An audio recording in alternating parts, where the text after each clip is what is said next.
All right, welcome back to the Dirt Beers podcast. This is episode 26. Our guest this week is Chase Rodman. But first, we got to do some housekeeping stuff and thank our sponsor for the show, Inland Rigging. Inland Rigging is a machinery moving and warehousing company based out of Southern California, offering local, domestic, and international moving services. Whether you have one piece or a complete factory or even a warehouse to move, Inland Rigging has you covered. With a deep family history in the business dating back to 1904, Inland Rigging continues the same family values that has made it the right choice for so many years. Chase, welcome to the show. Thanks for coming on, man. Yeah, thanks for having me on, guys. I see all your Facebook and whatnot posts all the time. I didn't know that there was a podcast until now, so that's cool. Glad to be on here. Awesome. So like we just mentioned, we like to get the show started with a beer crack. So we'll crack them open now. I'm on the Michelob's. I wish I had a Michelob. This is my girlfriend's. It's a Lucky One. Where am I at here? Lucky One lemonade. It's blueberry flavor. That's all I got in the fridge. So it's either that or water. So we'll go with that. Perfect. Fair enough. Jonathan's on the Molson's. Yeah, I got the good old Canadian today. So I never got to try a Molson, but I am a Michelob Ultra guy. Usually that's what I drink. So Molson's a little bit of a heavier taste. It's a heavy one, but it's not a bad one. I mean, on a hot day like today, pretty much anything works for us. It's that's true. It's like what it is 40... hot, or I don't know where you guys are at, but it is hot here in Ohio. So yeah, we're Southern Ontario, Canada, and it's like it's as hot as it's been all year for us, which is, it's pushing probably what 95. I'm bad with the Celsius to the Fahrenheit thing. It's pretty close. Yeah, feels like 95, 98 or something like that. So it's a rough one, but let's get into this one. I mean, I'm excited about this one, Beef, because we got a fellow announcer here. Like I've done the track announcing thing, but Chase, obviously doing your thing with the high limits now. I mean, talk to us about like getting into that and where your journey in announcing began. Yeah. So I never wanted to be an announcer until I started doing it, I guess. I was always like wanting to be, when you're a kid, you want to be a firefighter or whatever. I always wanted to be a soccer player or whatever I was doing at the time. In high school or whatever. But, I also wanted to be a race car driver, of course, because my dad was pretty big time back in the day on the pavement stuff. So that's where I came from, was pavement racing. He was a he was a champion with a lower division NASCAR series. Like the division back in the day was like right below the truck series. He still holds a bunch of records to this day. And that's where I kind of grew up, was at the pavement track. And then when I started racing, I started doing dirt track outlaw kart stuff in Northern California. That was where I started kind of getting into the dirt stuff, and I realized that I didn't need to be at the track at 7 a.m. every day like you do in pavement racing. So I like that, especially for a guy that likes to sleep in a little bit. So so I guess I started racing, and as I got a little bit older, got into like my sophomore year of high school, it was just we couldn't really do my brother and my sister we had like three go-karts, and so like it just wasn't going to work anymore. And so I knew I wasn't going to make it anywhere. I wasn't very good. And so I sold all my go-kart stuff and bought like a real car, a little Honda Civic thing. And I still love going to the track, man. I made so many good friends that are now superstars in this world of dirt racing, man. I was racing with Logan Seavey and Tanner Thorson and Rico Abreu and Kyle Larson. He was there. I think the first year that I raced at Red Bluff was like one of Kyle's last couple of years. So I know there's plenty of more guys I can go on. Buddy Kofoid, I can keep going on guys that I raced against, but I wasn't any good. And so once I wasn't racing anymore, I started doing some social media stuff for that track there, as far as like updates throughout the night and kind of updates on my own personal page. And I would go to a bunch of big races around the country, just kind of hanging out as far as like being a crew guy or something like that. And then I think it was 2014. I was still at the track, just doing my social media thing. And the announcer that was there, Elijah Jones, good friend of mine, he's still doing it to this day. He was getting married one weekend, and the promoter at the time, who is not the promoter anymore, but his name was Ali Abbasi, and I knew him for a really long time because I was always racing there. And he's like, "Hey man, like we need an announcer this upcoming weekend. Like you seem like a guy that would like to try and do it." And I was like, probably not going to do that. But then he's like, "Well, we'll give you like $100 or something." I was like, "Okay, I might as well." And the thing with announcing at Red Bluff, it's a tough place to do it because you get there, you start announcing at 11 a.m. and you're done at 10 p.m. I mean, it's a long long day. So I did it the first time, and at the same time as that was going on, my really good friend and former boss, Kyler Shaw, who owns fast4media.com, he did all the live streaming there. At the time, he was just doing highlight videos. And so I was announcing, and he was just getting into the highlight videos at this track. And so, you could go back and watch my first race like on YouTube right now and listen to what I sounded like, which was terrible. But then the next weekend, they asked me to come back because Elijah had his bachelor party. It was like his bachelor party one weekend, and he's getting married the next or something. So I did it 2 races in a row, and then I thought my career was over.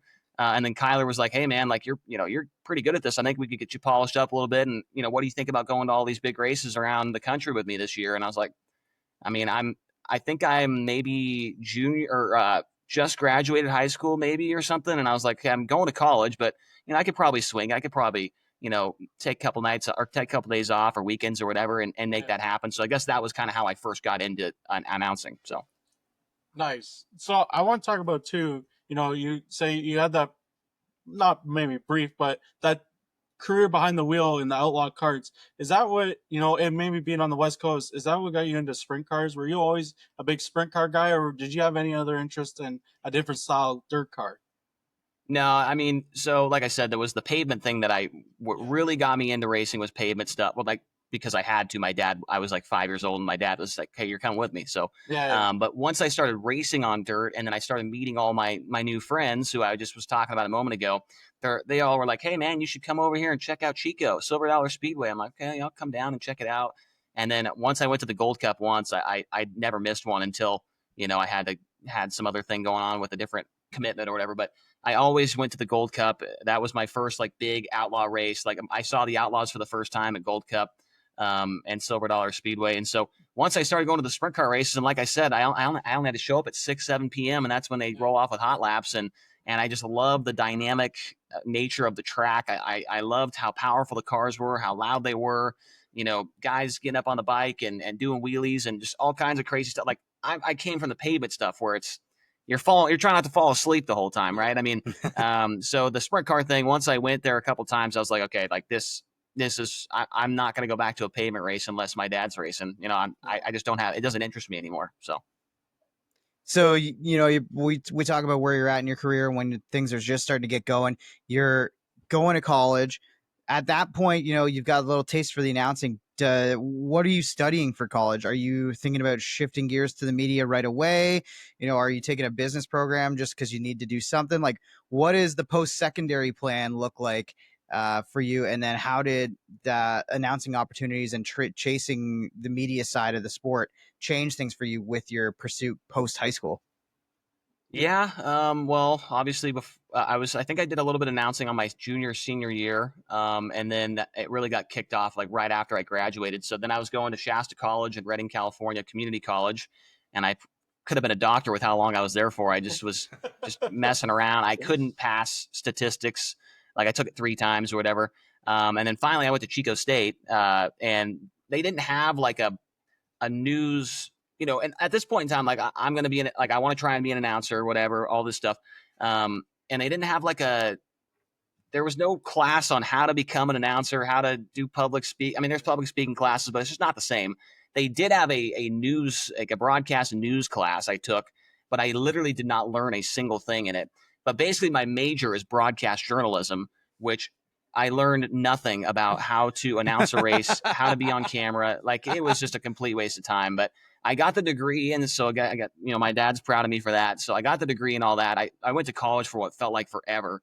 Like I said, I could have like 6 master degrees by now. But yeah, and then so during that time when I was going to college, I lived 45 minutes away from school, so I had to drive every day. It was an hour and a half round trip, and then at the same time, I was actually working at Walmart at a distribution center.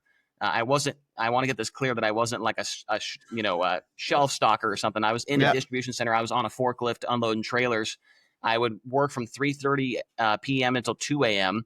So I'd work at was that a 10 or some hour shift or whatever.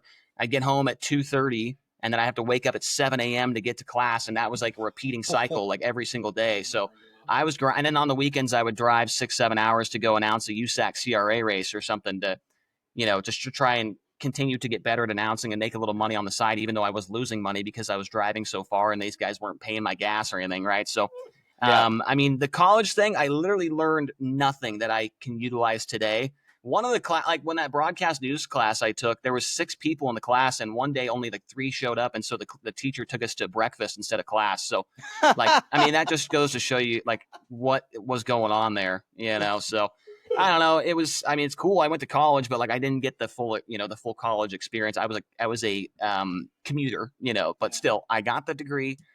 So I don't know. I don't even remember at the time like what I was wanting to do if the announcing thing didn't pan out. Like I couldn't even remember. But luckily it did, so we don't have to worry about that. That's funny. So I want to talk about, you did the little bit of announcing beforehand, but you also started getting into doing the pit reporting stuff. You did that for Dirt Vision, all that. What are some of the bigger differences that you see between a pit reporting job and an announcer in the booth job? Well, the announcer in the booth job, I mean, I was on Jeremy Elliott's podcast a while back, and he said that he thought the pit reporter job was harder. I mean, for me, like I've done both on a pretty high level. I think the announcing is way harder because you're having to talk throughout the entire night. You've got to keep the show going. You've got to be able to segment to different parts of the show. You've just got to be able to keep everybody entertained the entire time. Meanwhile, the pit reporter will talk at max maybe 10 times a night, but I mean, at the same time as a pit reporter, you're on the camera, you're trying. My goal when I was a pit reporter was for the person watching at home. Like, I do not want them to get secondhand awkwardness from watching me on the camera, like that was one of my big goals, like make it seem like I was there in the living room with you guys watching the race. And so like being the on-camera presence had to be there. And then whenever you did get an opportunity to talk as a pit reporter, you had to make sure that, you were given good information. You had a good hit. You had something good to bring to the table as far as the storylines go.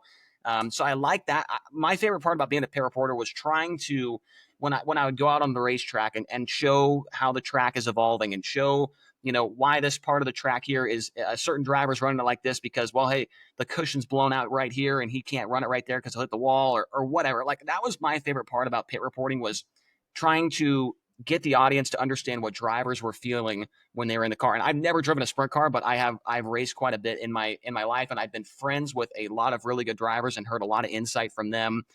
So I have a decent idea of what it's like to be out there and in certain situations. And that was one of my favorite things about being a pit reporter was to try and get that across to the audience. Now, as an announcer, you got to talk the whole time. You got so many responsibilities with different sponsors and different things like that you have to get in throughout the night. To me, being an announcer is harder, but I feel like they both have their separate challenges. I mean, I'm sure you guys have seen a pit reporter who is a little bit awkward on camera, and it's just it's hard to watch, So I don't know. I'd say they both have their equal challenges, but to me, from doing both, I say being an announcer is a little bit tougher. Yeah, I can see both sides of it. I haven't had much experience in terms of doing the pit reporting side of it. Obviously, and when you're working a local show too, it's a little bit easier. A lot of the ad reads you're doing, they're the same every single night. You know how to work them in. It almost gets rhythmic, right, with what you can do. But yeah, that pit reporting side of things, I just can't imagine like I think the only time I've ever had to try to do like a stand up where I was like on air or on a camera, like I just panicked and froze because it's like you have to be prepared without like really taking any notes or having a script to read. It's a weird experience doing that pit reporting stuff. You mentioned, Chase, that you had a brief experience kind of working and volunteering on some race cars and helping out in the pit side of things. If you had to go down that route and you weren't announcing, do you think you could make the pit crew thing work for you? Would you want to be a crew chief? What area of racing would you want to work in if you weren't announcing? I don't think I'd want to be a crew guy. That's for sure. But I think I'd like, and I already kind of do this a little bit at that same go-kart track I was telling you about where I announced, but I like doing the marketing side of it, trying to find sponsors, and also like just like the overall event, trying to make sure the event runs smoothly. That type of thing interests me more as far as like in the racing realm of things. I guess it's kind of the same as being an announcer, right? But like, I love, like at High Limit, we try to have a very smooth event. We try and make them quick, that type of thing. But we also have some things we have going in there with the dice roll, the wheel spin, things like that, putting on a good show. I would like to be involved with, if everything failed tonight and I said something that got me fired from being an announcer or whatever, like I would like to be a guy behind the scenes and making sure an event runs smoothly with sponsors and different, things going on around the race. I guess that's kind of where I'd want to be at. I definitely wouldn't want to be a crew guy. I don't think. Maybe for like one night, that'd be cool, but I wouldn't want to do it during Ohio Speed Week or something. Yeah, for sure. Yeah. So what, obviously second season with High Limit as their announcer, what is your typical week during the season looking like on the road with the team? Just kind of depends on what time of the year it is. Like, I mean, last month, May, that was our busiest month of the season. I mean, we raced, I can't even remember how many times we raced. It was like 15 times or something in 30 days. And a couple of them I wasn't even there for because I had to go to a wedding. But, I mean, it's like, you hop in the car, you go to the track, you get there at 11 a.m. For us, I mean, I'm out there setting up banners and setting up signs and hanging up all kinds of different signage around the track and stuff. And then after that, I wait for cars to show up. And if I haven't seen them before, I go down there and say hi and make sure I get sponsors and stuff like that. And then, announce the race and leave. And we head down the road and do it all over again, So I wasn't home. I felt like for, I don't know, at least 3 weeks or something. Like I was gone for such a long time. It felt so weird to just banging around to different hotels and just driving all over the place. So it's definitely pretty hectic. And especially during that May month, because we didn't really have any, I mean, we've rained out a lot this year, but I feel like there wasn't many rainouts during May, but, it's just, I mean, in that situation, it's crazy all the time. You're always on the go. But right now it's been kind of slow because we didn't race last weekend. We got a race coming up this weekend, but it's kind of like from here on out, it's more like weekend stuff. It's like, okay, we'll run Friday, Saturday. This week we run Thursday, Friday, Saturday. So it's not quite as hectic, and I'm going to be flying in and out. And then upcoming, I'll actually be driving to a bunch of races. I'll be driving to Kentucky, driving to Eldora, driving to Lernerville, all that type of stuff. So, I mean, it just depends on what time of the year. If it's May, then you don't have a life besides racing. So, yeah, fair enough. I mean, the schedule is so hectic, but you guys do a great job of, like you say, putting on great shows and getting in and getting out. Like I was able to catch the show at Ransomville or back in May, and like you said, the amount of I was really taken aback by the amount of things that you guys do in terms of a production side of things and the way you guys choose to try to get some engagement going with the fans. What has been your favorite part of that? What have you enjoyed the most in terms of the way High Limit is doing a show? I feel like the whole process has to be pretty refreshing for a guy who's been announcing for multiple years. yeah, it is. I think that one thing that really stands out is the amount of time that we're there for. Like, I mean, we try and get a show done in 2.5, 3 hours if we possibly can, unless something catastrophic happens where, the track goes to shit and you got to redo the whole thing, or a guy flips and tears the fence down. You got to fix. Like, we are trying to get in and out of there 2.5, 3 hours. That's the amount of time that people usually spend at an MLB game or an NHL game or whatever, right? I like that aspect that we're trying to get into that time frame because people's attention spans are going down. And then also I like how we engage with the fans more throughout the night, whether that's with I guess the fans don't really partake in the wheel spin, but I think that they are more into the wheel spin than maybe like the dash draw over at the Outlaws. I think it's a little bit more engaging to watch. Obviously, you've got the dice roll that gives money to a fan. You've got the question during the wheel spin from a fan to the drivers. And I'm sure I'm missing the playlist thing, which is the most hotly debated thing of all time. You either hate it or you love it. It's crazy. People get mad when somebody doesn't have the same music taste as them. I know, it's crazy how much they hate that. But I mean, I just like the different things that we're doing because I felt like for such a long time it was just you just do the like. I love what the Outlaws do. I'm a fan. I've been a fan of them for 15 years and longer than that. That was the first sprint car race, like I said, I went to was the Gold Cup, right? So I love the Outlaws. They gave me a chance to be a pit reporter on the biggest stage in racing, but like they just been doing the same thing over and over and over and over and over and over and just keep doing it every single year. I feel like it was just it's a breath of fresh air what High Limit is doing, and just to be a little bit different and change the viewing experience for people watching at home and people at the racetrack as well. And I don't know, that's just what I think about it. I think that we're trying to change the game a little bit, and so far, I think it's been working. I think it's been a pretty big success here, and we're only a year and a half in, really. Yeah, for sure. I mean, just as a fan watching when you guys race on Flow, it's definitely more engaging, I find, to sit around and watch a high limit show on the TV than it is to watch a World Outlaw show. Not that they're both exciting, but For I sure. just feel like you guys are giving it that extra bump or giving it that extra level to keep the fans engaged. But I got a question for you. I know you're not a driver, but everybody's got them. Do you have any race day superstitions? Well, as an announcer now, like I didn't realize what I drink and what I eat affects me so much. So like now, like I have a coffee every single day of my life, right? Like I got a coffee, like there's an empty one right here. There's another empty one right here. I mean, I need to throw my trash away, but I have a coffee every single day. But like I am not allowed to drink a coffee on race day because it's got dairy in it and coffee's bad for your voice. That is one of the hardest things. It's not really a superstition, but it's like something that I do every single race day. Do not drink a coffee, nothing with milk in it. You know, I'm hammering 8 water bottles a night.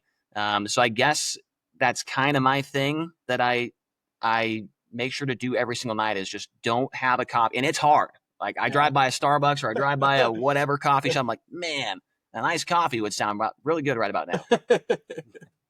Yeah, that's completely fair. Right there with you. No coffee, even like pop and stuff. I try to avoid. Yeah, because like the sugar will dry out your voice, right? So it's tricky, man. Alcohol, which is not good for this podcast, it seems like. But I know I don't drink anything like the night before. Like as far as alcohol goes, I try and like this whole week leading up to these races, I've been having like 6-7 water bottles a night. I probably won't even finish this here, but had to do it for the show. So yeah, we appreciate it. Well, Beef, I think we got to put Chase on the clock. I know he's not a driver, but hey, you know what? We can see if he can set a fast time. Let's do Rip in the Top. Yep, Chase. So this is our Rip in the Top segment. This is our favorite part of the show. But basically, I got 4 rapid fire questions for you. They're all food and drink related, and you're trying to answer them as fast as possible. Okay.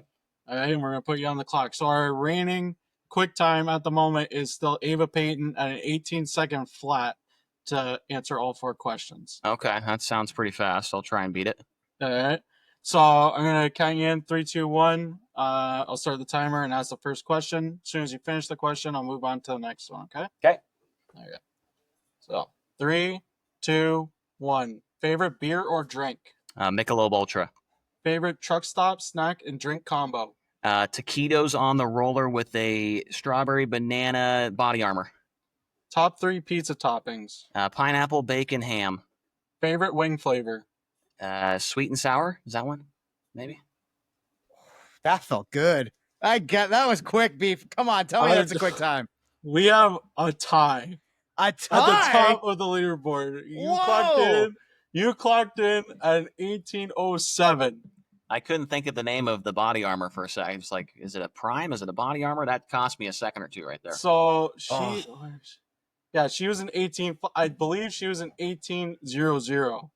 So technically, she's still the quick time. I'll take second. But that is literally the closest anybody has ever been. I felt like I was firing on all cylinders there. Yeah, I think nobody else has even. Do we have one other person? There's only one other person. 118. Where is it here? Hunter Jordan got an 18.3. Okay, yeah. So you bested another announcer guy. All right, that's fine. Okay. Top of the board for the media members. We'll take that all day. Yeah, awesome. Nice. One for the media guys. I like it. I wanted to ask Chase, when you're an announcer and you've got this series, I feel like the stat game is really top of the mind for almost all sports these days, especially the Big Four stuff. And you're starting to see it bleed over into NASCAR. But in terms of the dirt world, I feel like analytics and stats are kind of maybe uncharted territory right now, or maybe not explored to their fullest extent. As an announcer, how much do you like to have even a little bit of statistical data or anything that you can carry with you to help explain why a driver's running the way they are, or why something's more impressive than not in terms of a driver's accomplishments throughout the year? I mean, I like to have it a lot of it. I'm a huge stat guy. I was a huge stat guy when I was the pit reporter.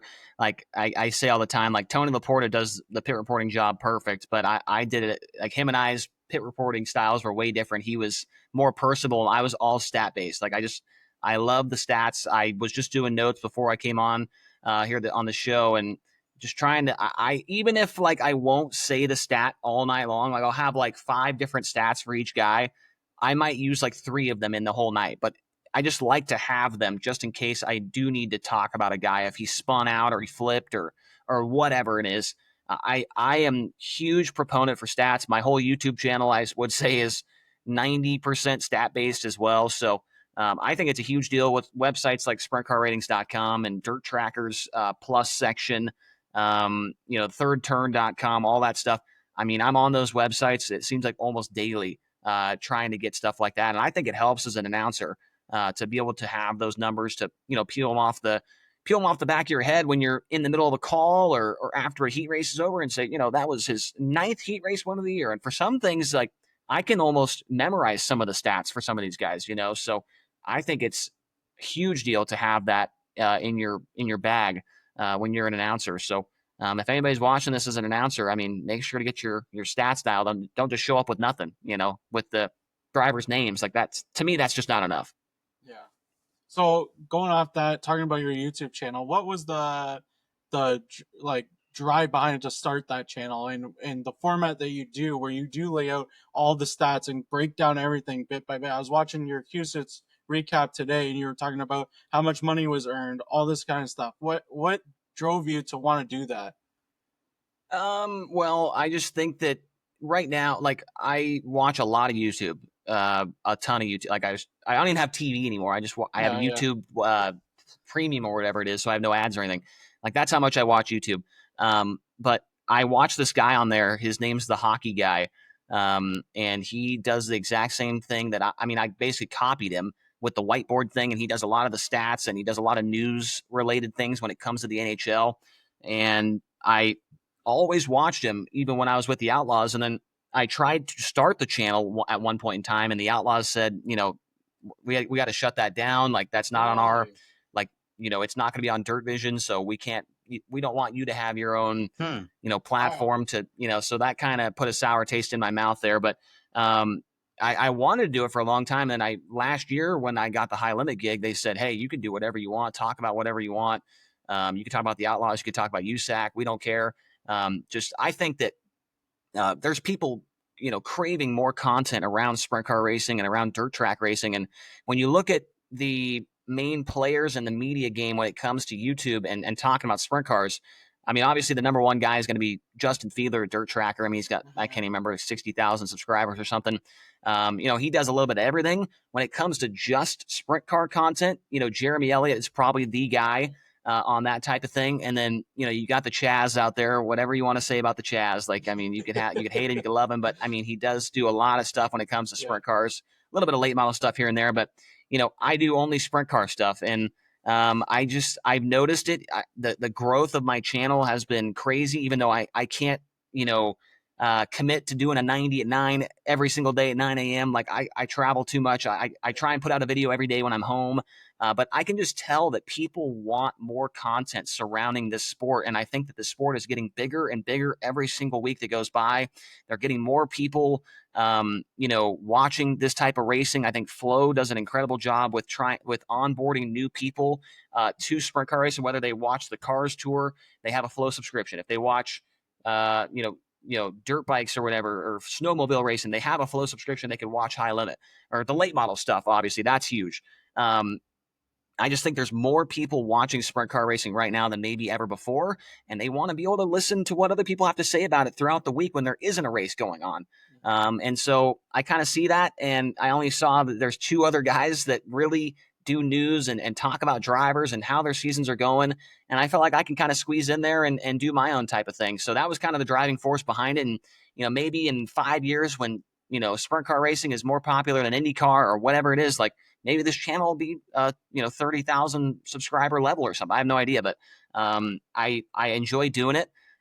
Some people at the beginning, people didn't like the whiteboard thing. They're like, what the hell is this? I can't read this guy's writing. This is so stupid. But I think that I provide good insight, and I have the experiences of being at the track and being around a lot of these drivers and around these tracks and all that stuff, so I think I provide the good insight. I've got the magnets on there now for a little bit of color on my board or whatever. So it's been fun doing it and seeing how much it grows. And man, I was just looking earlier, like I haven't had a video that was less than 1,000 views in like 2 months or something. Or before the season even started. I mean, it's been a while. So the growth has been pretty fun to see happen. And it just goes to show that there's people dying for more content. It's kind of like NASCAR, like the NASCAR stuff. You go on YouTube and there are 15 guys covering every single race of NASCAR. Like there's nothing like that for dirt track racing right now. Yeah. So, yeah. Yeah, and it's like you say, I think the big thing too is the content is there with two really healthy series and just an overall kind of healthy state of 410 sprint car racing. It feels like the demand is there from the audience, and now it's just a matter of more guys stepping up to kind of fill that void in the coverage. What's your take on how 410 sprint car racing is in the overall state of the sport? It's got to feel like, at least for me, this is the healthiest I think it's been in my 15 years of watching sprint car racing. It feels like it's really, I've never seen anything like it right now. Yeah, I mean, I've had a lot of discussions with people on podcasts. Troy Renfro, who owns the 2KS Sprint Car, I talked to him for an hour at Eagle about this type of thing. He's kind of in a different boat where he thinks that, the prices of buying sprint car parts and engines and all that stuff, like that is a ridiculous number to keep the car on the track. Like, it's probably never been more expensive to keep a sprint car on the racetrack. But when you and obviously I'm not an owner, but I'm a fan. Obviously, I'm an announcer. I'm part of the sprint car racing community.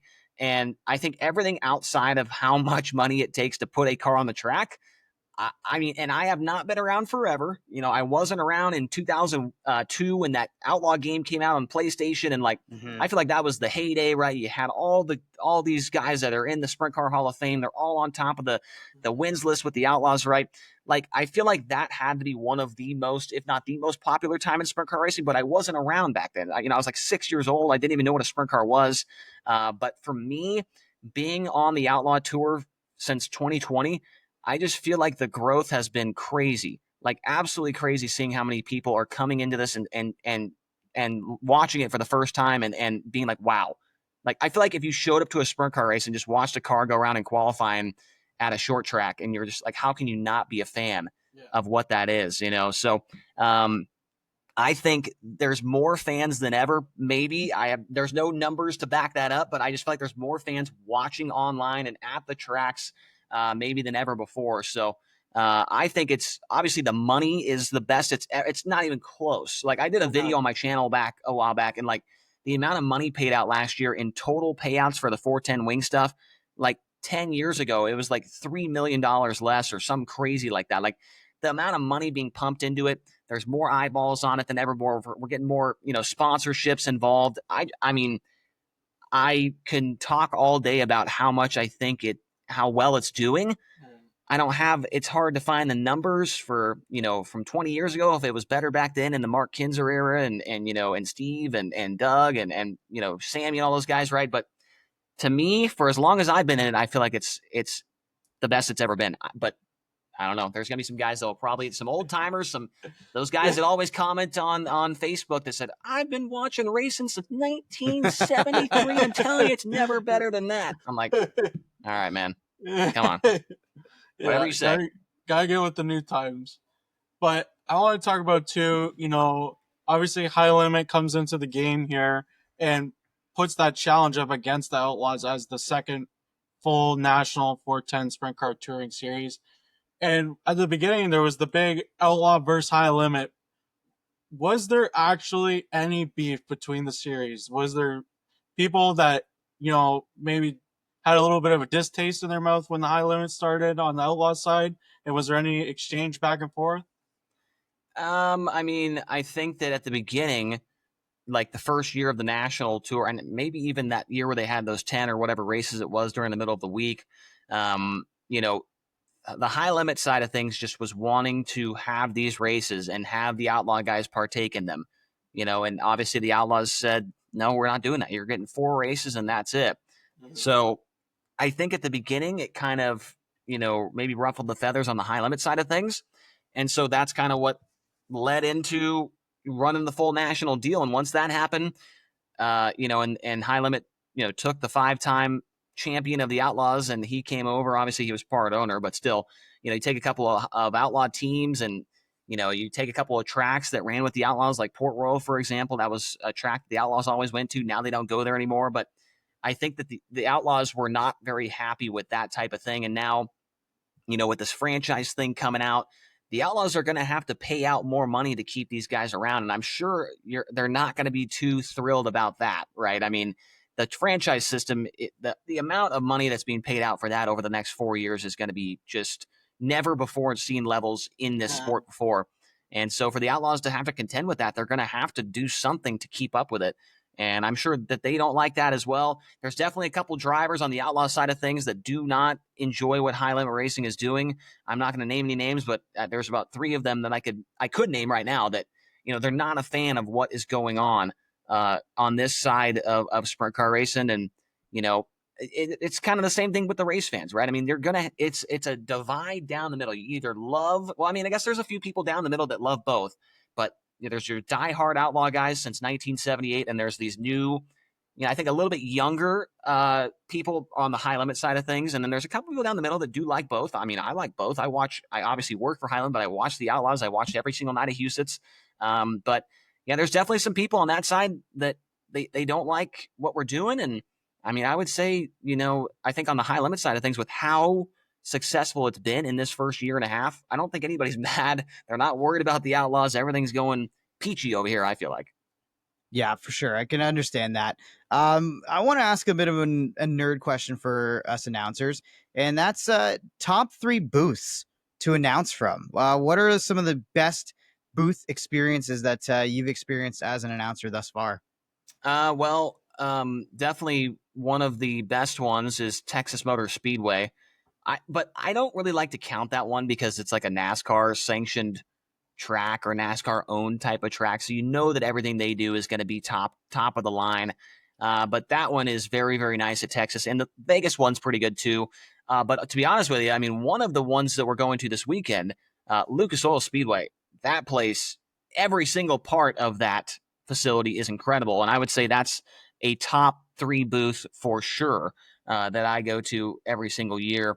I'm trying to think of some other ones. I could definitely name you some bad ones that I've been into, but yeah, Texas, Vegas, Lucas Oil Speedway. Let me look at our schedule over here. I'm on my computer, so I can just pull this up real quick, but I can tell you just by going down Paris Auto Speedway. We were there, Southern California. That's a pretty good one. Ones that have air conditioners usually get the nod from me, but sometimes that's pretty tough to come by. My computer, the internet's not very good right now, but yeah, it has an AC and it has windows. Unlike the Eagle Raceway booth, which is very spacious, but there's no windows on it, so it's very loud in there. But if I had to choose one, I would say Lucas Oil Speedway is top of the line for me that we go to every year. Nice. So, I want to talk about maybe some dirt events or other events that you would maybe like to announce at. Is there anything that you would want to do maybe outside of High Limit? You see these special guest announcers that they get at the Chili Bowl every year. Different races like that. Is this something you'd be interested in doing?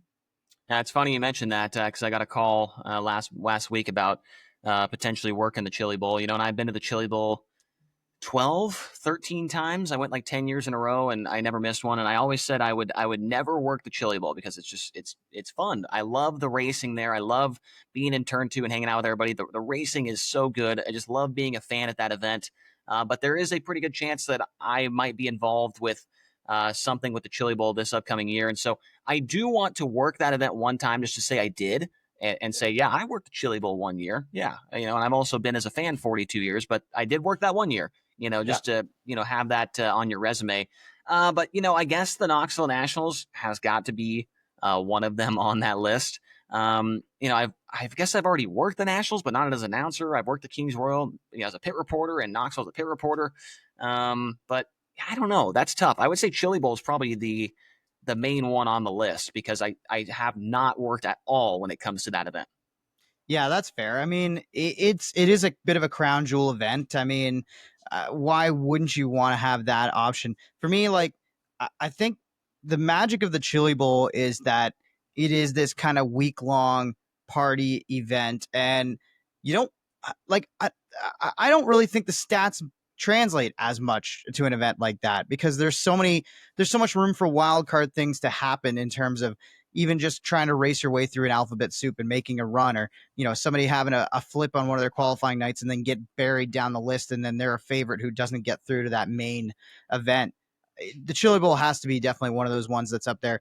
Do you feel like beyond, like, I think sprint car racing does a really, really good job of having crown jewel events, but do you feel like the dirt community as a whole almost kind of lacks these crown jewel events? Would you like to see maybe more standout events? It's just such a weird situation because I guess like that guy I was talking about earlier that's been watching racing since 1973, like to him there's like it's so hard to for some reason to have a new crown jewel event, right? I mean, we got the Kings Royal, you've got the Nationals, and you've got the National Open.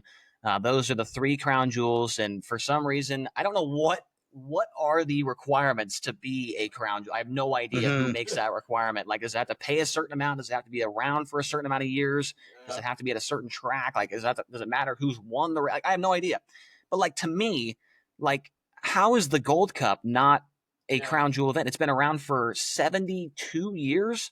And last year, I know for a long time there, it only paid 10 or 15,000 to win, which is not a lot. But last year it paid 100,000 to win. Back in the day, it paid over 50,000 to win.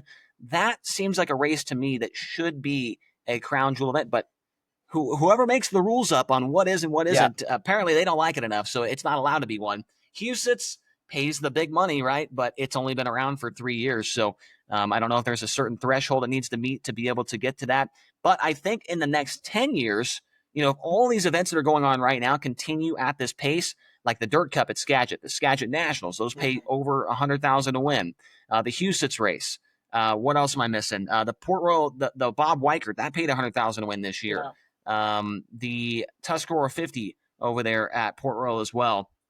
That's one that is certainly a race that could maybe jump into that category. But I'm just so confused as to what is classified as a crown jewel. How does a race get into that conversation? So I feel like there's plenty of races. We have 9 races in the United States this year that pay over 100,000 to win, and then one in Australia as well. So, and just 4 years ago there was only 2. So it's the growth. Like going back to the growth of this sport. I mean, right there. I mean, to go from 2 to 9, kind of 10. In a very short amount of time just shows the growth of the sport. But yeah, the Joker's Jackpot's another one at Eldora. Is that a crown jewel? Probably not, because it's only been around for 2 years, but it pays the right amount. It's got all the drivers there, so it's hard to say. I think we got plenty of big races. I would love to see more, obviously, but it's just the crown jewel thing is just so weird to me. So Speaking of crown jewels, if you had to make your own crown jewel event, what track, how many laps, and how much are you paying? Great question. I wish I had all the money in the world to make this happen, but it would probably be at. I don't know. There's like 4 tracks that I could think of that I would love to see it at. Like my favorite track in the country is Tri-State Speedway, Hobstadt, Indiana. Like I would love to see like a $100,000 to win race at Hobstadt. Like that would be unbelievable. That's the track that just has like the biggest equalizer between non-wing and wing sprint car drivers. Like I think if you did that, 100,000 to win, 3-day show, prelim nights pay 50,000 to win, or what? Like there'd be 75 cars there, no problem. So I think Peevely, that's a track that should have a coliseum built around the outside of it. That place would be incredible for a 100,000 to win race. I think Lawrenceburg Speedway is very underrated. People kind of forget about that place. Lucas Oil Speedway, it's the greatest facility in all of dirt track racing. That's a place that I would love to see have a 6-figure payday. But for me, I think peak entertainment value would be 100,000 or more to win at Hobstadt, Tri-State Speedway in Indiana. They would definitely need to bring in some more seats because they don't have enough if that was the case. But man, that would be one. I don't know. I'm just thinking about it gets me excited, even though it probably never happened. Well, you mentioned how busy you were in May. Now things kind of slowing down. You get to be a little bit more at home, but you keep yourself busy with the YouTube channel.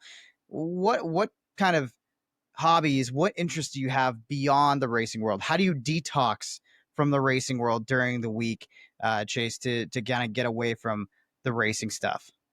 Yeah, I mean, the obvious answer is go golfing. I probably already went 2 or 3 times this week. So I golf quite a bit. That's one of my main things. And then during the season, the NHL, that's my second favorite thing probably on the planet when it behind racing when it comes to sporting stuff. So the NHL, I watch that a ton. I go to a lot of games. I'm really close to the Columbus Blue Jackets NHL team, so I probably went to 10 or 12 games this year.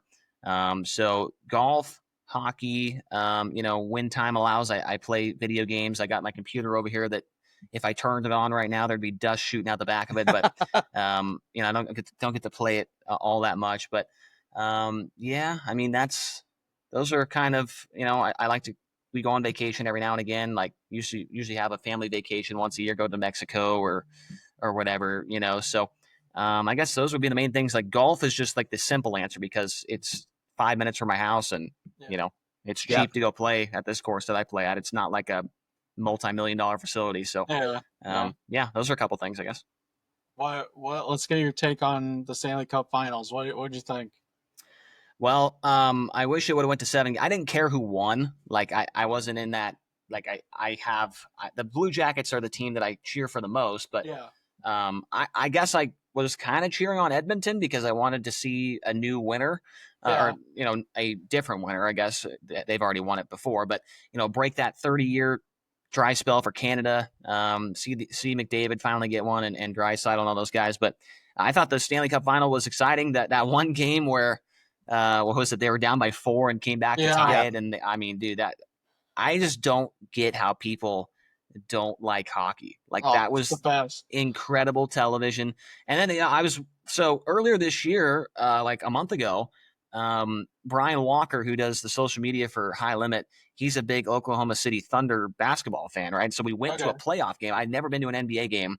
Oh, nice. I kind of went in and I was like, you know what? I think the NBA kind of sucks. Like, I feel like all these guys are kind of wussies out there like a guy bumps into them and they act like their leg broke. And it's just basketball just doesn't do it for me. Right. But I went to this game and, it was a good game. They scored like with 2 seconds left to win. And it was a playoff game. So it was kind of exciting, whatever.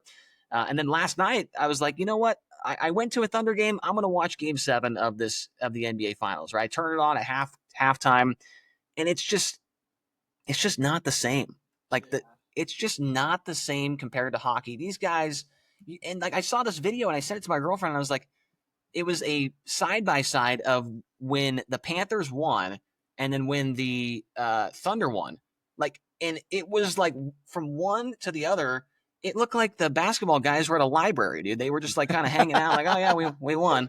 No, but the Panthers, dude, they were jumping up and down, throwing their sticks and their helmets in the stands, and people were just going berserk. I mean, I don't get it, man. I just don't really get basketball. I'll go and watch a game if I can bet on it for sure. I'll go in there and throw $20 on it for a guy to do a triple, double, triple, whatever it is, So I don't know. The NHL, it's the best. I think the guys put their heart and soul into it. The Four Nations face-off was really, really good. So. I don't get basketball, but I love the Stanley Cup Finals. Hopefully the Blue Jackets will be there soon. Probably not, but maybe. Hey, you never know. I'm kind of right there with you guys. I'm a Sabres fan, so I haven't even had a chance to have a legal beer while watching a Sabres playoff game. That's how long it's been for me. I'm hoping that the Blue Jackets can somehow pull off Paterka. That'd be nice. Take him away. There's lots of talk, lots of rumors that he's out of town, and he's a decent little scorer for sure. So we would take him. Yeah, we'll take him. I think a lot of teams would, but we'll see. Like we can only unload so many guys. Although best case scenario, trade for somebody from Buffalo, and you'll probably win the cup. Sam Reinhart's done it twice in a row now. Jack Eichel, brutal. Yeah. It is brutal to be a Sabres fan. That's for sure. Yeah, it is. We stay loyal. Yeah. Why? We're not sure, but. Well, Chase, awesome interview, man. It was awesome to get to talk to you and hear your story a bit and some insight on what it's like to be the announcer for the High Limit Sprint Car Series. And we wish you nothing but the best for the rest of the season. And we'll catch you on Flow and maybe at the Chili Bowl. Yeah, well, I still have to respond to that that question that was asked me last week. But yeah, thanks guys for having me on. Appreciate all the content you put out there. Like I said, people are dying for more sprint car and dirt racing content. So I think what you guys are doing are awesome is awesome. And I appreciate you having me on the show. And we'll talk to you again down the road sometime. Thanks. Sounds good. Appreciate Thanks, it. Chase.